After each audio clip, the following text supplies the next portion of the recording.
In a grocery parking lot, a young mother is mocked and threatened with a tow when her minivan won't start. A weary mechanic arrives on a red bicycle and buys a new battery with his rent money, installing it while the crowd watches. The engine purrs to life, and small ripples of decency spread, even as both the man and the woman carry quiet, heavy burdens. Before we get started, tap like, share, and subscribe to join the journey. And tell me, where in the world are you watching? Drop your country below. I love seeing the global trail of these stories. The minivan sat crooked in a painted slot beside the grocery store. Inside, a woman in a grey hoodie held the key and listened to the click that meant nothing was going to happen. Her kids were belted in the back with snacks and boredom. A pink jacket rustled. A dinosaur on a small shirt bobbed with each kick. People pushed carts around them like the van was a rock in a stream. No one met her eyes. She tried not to notice. Cold air slid across the cracked asphalt and made the kids whine. The lot smelled like wet cardboard and fried chicken from the deli.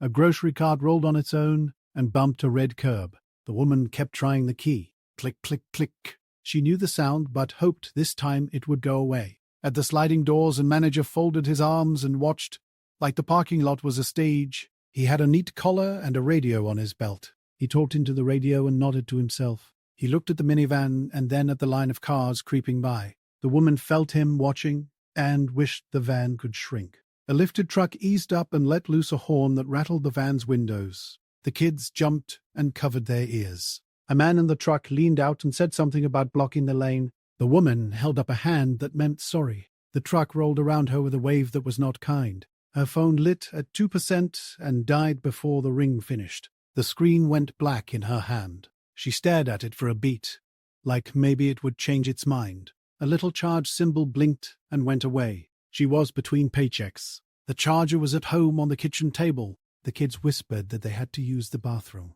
She whispered back that they had to wait. The hood latch was stiff. She found it and pulled. She got out and went to the front. She lifted the hood and propped it with the metal stick. People looked because that is what people do when a hood is up. The manager walked closer and then stopped at a safe distance. A security guard stood near the cart corral and tapped on her phone. The mechanic saw it from his red bicycle, a hood open like a mouth. He was rolling along the edge of the lot, headed to cut through to the side street. His blue coveralls were dirty at the knees. His hands had lines of grease that never quite came out. He had a stitched name on his chest that other people used instead of asking. He had not planned to stop. He already felt late. He set down his bike and lifted his hands, palms up, like he was asking the car for permission. He said, "Mind if I look?" The woman nodded fast. She looked at his hands and then at his eyes. They were tired, but kind, like he had seen worse. He leaned in and checked the clamps. One wiggled too much. He tightened it with a small wrench he pulled from his pocket. He tried the key from the window. Click. He frowned, but not at her. He touched a cheap multimeter to the posts and watched the numbers sink. He didn't say a lot. He made the meter beep and shook his head once. He asked her if the van had been slow to start this week. She said yes, but she thought it was the cold. He checked the belt and the alternator wire with a quick tug. He could smell an old battery from 10 feet away. He could smell it now. He clipped on the squat jump box, hit the switch, and got nothing but a weak hiss. He tapped the side of the box like that would fix it. The box had saved strangers all month. Today it was tired too. He smiled at the kids and tried not to show the small worry in his face. A delivery truck eased up behind them, and the radio on the manager's belt chirped again. He counted the bills in his wallet twice and looked across at the parts store. The woman saw him hesitate. She tried to say, "I can't," but her voice got small. He shook his head. He said, "Hold on." His red bicycle rode tiny next to the big cars. He lifted it and jogged it to the sidewalk. He moved fast, like a man late for something. He was. He turned to the manager and said, "Give me 20 minutes. Please." The manager shifted from one foot to the other. "People need to get by," he said. The mechanic shrugged. "They will," he said. The security guard stepped closer. The manager looked at the kids, then at the line of cars. He thumbed his radio. 20, he said, like he was doing a favor. The mechanic crossed the street with the bike and vanished behind a row of small shops. The woman stood in the air that comes after a promise. She watched the clock on her dash do nothing because there was no power. The kids asked what was happening. She said, "A nice man is helping us," and surprised herself by saying it. He came back hugging a new battery like it was a heavy book. A receipt hung off the side like a tail. He set the battery down on the curb like it might break if he dropped it. He popped off the old cables and lifted the dead battery with a small grunt. He slid the new one into place and tightened things like he had done it 1,000 times. Because he had. The woman found a napkin and dabbed the oil he left on her fender. "How much?" she asked, quiet. He shook his head and kept working. He said, "Start it," without looking up. The engine caught on the second try and sat there purring like it had never scared anyone. The kids gasped and then laughed.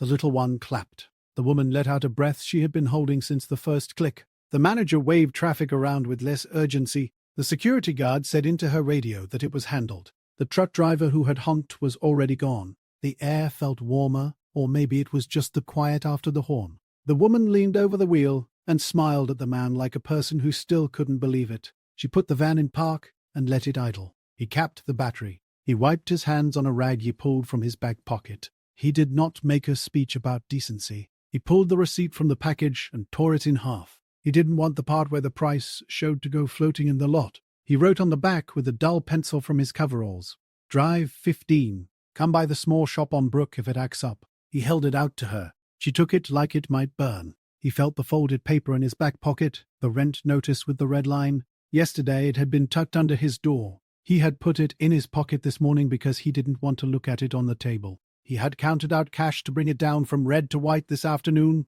He had told himself he could make it up next week with 2 extra shifts. He watched the kids watching him and did the math he already knew. The woman slid out of the driver's seat and stood there with her hands open. She had a small stack of bills she'd counted for groceries. She held them out the way you do when you don't know how much something costs, but you want to show you mean to pay. He took her hand and closed it. He shook his head. He said, "You're good." She blinked and asked his name. He told her and felt the soft echo of his own father's voice in his throat. He lifted the dead battery and strapped it to the back of his bike with a bungee cord. He did that so he could bring it back for the core refund. He did it because $40 is not nothing. He did it because he had come this far, and the job wasn't done until the old thing was off the ground. A teen slid a stray cart into the corral without kicking it. She had been the kind of kid who would race the cart and squeal when it hit. Today she moved it careful, like someone might be watching who needed it to be easy. She glanced once at the woman and then at the man with the bike. She pulled her hoodie tight and went inside. A cashier came outside with a paper cup of water and a folded coupon. She didn't say anything big. She handed the cup to the woman and the coupon for diapers and macaroni and cheese. "You left these on the belt," she said, lying in a gentle way. The woman tried to insist she hadn't, but the cashier was already back through the sliding doors. The manager pretended he did not see the coupon. The security guard stepped into the lane and waved a delivery truck around with a small smile. She had been frowning for a living all morning. Now the corners of her mouth lifted without asking her boss. She told the driver, "We'll keep a lane open for family cars with kids," and realized as she said it that she could. The older man who had watched from his sedan got out and handed the mechanic a bottle of water, shaped like it had been on his floor for months. It was warm, and it still helped. "For your troubles," he said. The mechanic nodded and put it in his bike's basket toward the front. The woman buckled her seatbelt and checked the mirror like she was learning to drive again. She looked at the kids. She looked at the man. She said, "My mom's across town. We've been trying to make it before her nap." He said, "Go," and tapped the fender twice, with love like you give to a dog who thinks he's in trouble. The woman asked again about money, and he took one bill, not for the battery, for gas. He did it because letting her help felt as kind as helping. He wrote a phone number on the back of the receipt and said, "If it acts up, call, not a tow, me." The security guard heard him and saved the number in her phone too, under battery guy. He was not a hero. He was a man who didn't flinch. He knew he would have to call his landlord. He knew he would have to tell his sister he was going to be late with the money for their mum's meds. He knew he would take an extra shift if the boss had one. He knew the rent notice would sit on the table until he could bring it back from red to white. The woman drove out of the slot, and the minivan moved steady. She turned her blinker on and merged like she belonged there. She did. The kids waved through the smeary glass. The mechanic waved back with 2 fingers and then wiped his hands once more on the rag. He felt the weight of the old battery behind him like a small passenger. A boy in a baseball cap who had laughed earlier at the hood now went to the sedan with a low tire near the far light pole. He pointed. His dad opened the trunk for a pump. They knelt together like people learning something useful. The rumor of that kindness spread in the way that matters, without a post, without a photo. On the sidewalk, a man with a dog paused and said, "I got cables at home. You need me next time." The mechanic said, "Maybe you'll need me." And they both laughed because, of course, everyone does, sooner or later.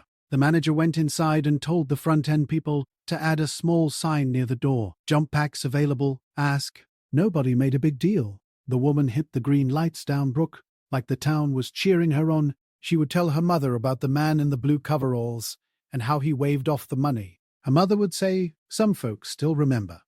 Later, the woman would keep an extra phone charger in the glove box and a set of jumper cables in the back. On a different day, months from now, she would see a stranger with a hood open, and her hands would know what to do before her head did. He pedaled across the crosswalk, slow and careful. Cars stopped. The wind lifted the corner of a flyer taped to a pole, and he watched it flap like a small flag. He thought about the way the engine had caught. He thought about the way the little one had clapped. He thought about the fold of cash he no longer had, and did not regret it enough to hurt. He called his landlord as he rode in the quiet between cars. He said, "I'm short this week." The landlord sighed, the way landlords do, and set a date. The mechanic said, "Thank you," and meant it. He hung up and laughed once at the sky, because he was tired and because the blue had opened up a little. He believed in simple fixes when they were true ones. Tighten the clamp, clean the post, bring a dead thing back to life if you can. Step in when you see a hood open like a mouth. Step out when the engine settles. He let the thoughts pass like trees and looked at the road so he wouldn't get hit by a car while thinking about kindness. That would be a bad joke. He pedaled off, the old battery bungee corded to the rack, a small black brick catching light.